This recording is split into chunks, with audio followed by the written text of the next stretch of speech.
Hey YouTubers, this is the newest duct tape bag purse thing I've made lately.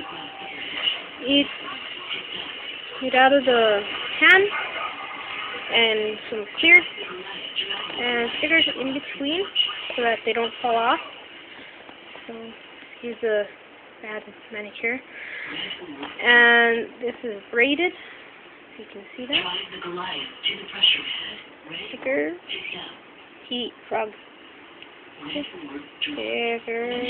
Yeah, it's not pretty right there, but it's just a prototype. So, and then it opens like that, and then it closes itself. And there you go. Comment and let me know what you think.